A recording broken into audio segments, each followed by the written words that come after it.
What's up with y'all? It's your girl Kay. I'm back with another video. If you're new here, I speak about authenticity, I speak about personal growth and development, healing, and mental health. So if you're interested in that kind of content, make sure you go ahead and hit that subscribe button. Sit back, get comfy because we about to jump right the fuck into it. Let's go. We're going to be speaking about conflict and communication. When you are feeling conflicted, when you are feeling disrespected, overlooked, unheard, unseen, misunderstood, those bring up feelings of anger, resentment, maybe because of past situations, maybe because of the current situation, whatever it may be. It's hard to communicate effectively when it's conflict involved. So I want to give y'all a few tips that I have used recently to help me communicate in the midst of conflict. So if y'all ready, I'm ready. Number one, always listen to understand. And I say this because a lot of people listen to respond. Like while somebody's talking, you trying to perfect the perfect response in your head, and you're not even listening to them. You just ready to prove your point. You just ready to say what you have to say, and you still disregarding what the other person has to say. Because I'm gonna say one thing, it's not always about being right or it's not always being wrong. A lot of times there are misunderstandings and you're not interpreting what that person means, or vice versa, they're not interpreting what you mean, because y'all are already looking at things with two different perspectives. Which is why you gotta give people a chance to express and tell their side. Like, this is why I did this, or this is stemming from there, or this is stemming from this, because you never know where the misunderstanding took place. Even though you might feel like you're right, even though you might feel passionate about whatever you're saying, I always give a chance to the other person to speak their piece as well, because you will want somebody to hear you out.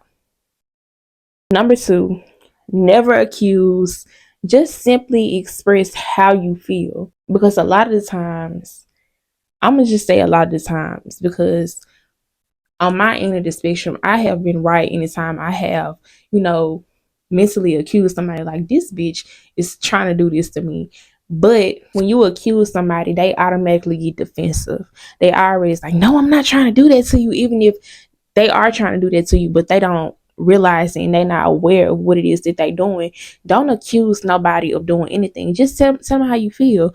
Like, say for example, somebody could have yelled at me, and they could have yelled at me out of frustration, and I could just jump to the conclusion and be like, you yelling at me because you don't like me, or you yelling at me because I'm getting on your nerves. But the truth is, they're just frustrated. What would be the right thing to say is, the fact that you're yelling at me is making me feel uncomfortable, and I feel like it's conflict between me and you. And then you give that person enough space to bounce off what you just said. No, I'm not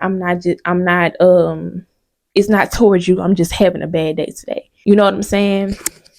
But when you accuse, they automatically stirs up more conflict, because that person becomes defensive, and now they feel like they have a proof point that that's not what they was trying to do.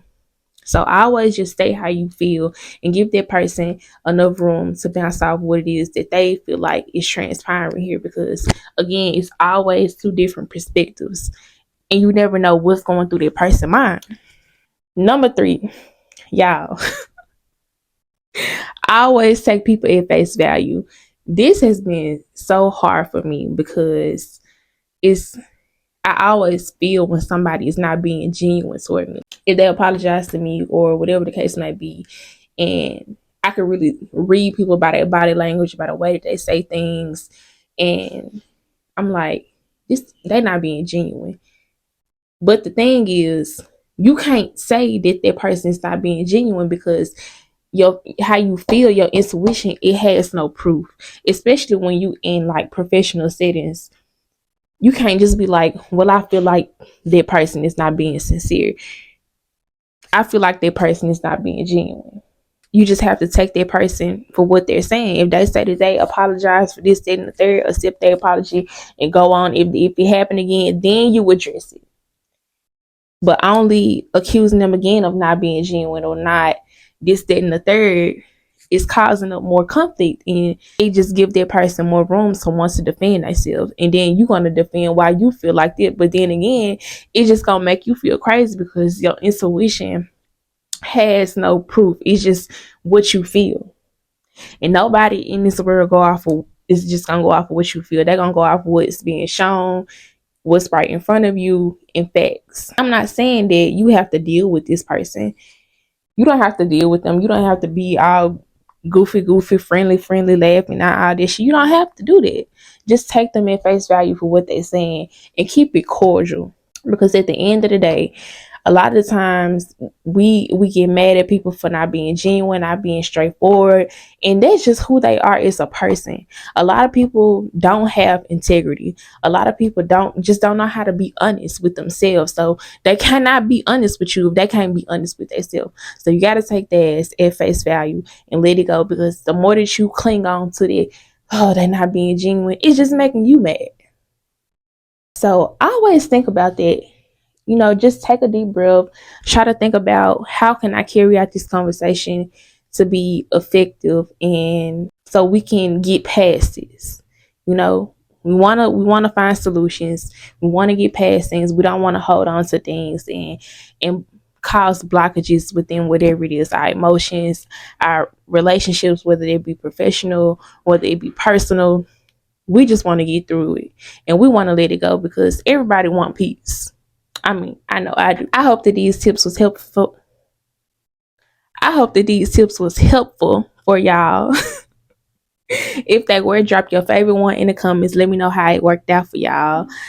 I am a life coach. I specialize in authenticity and personal growth and development. If y'all are interested in booking, I will be dropping my booking site in the comments. Anyways, thank y'all for watching, and I will be back.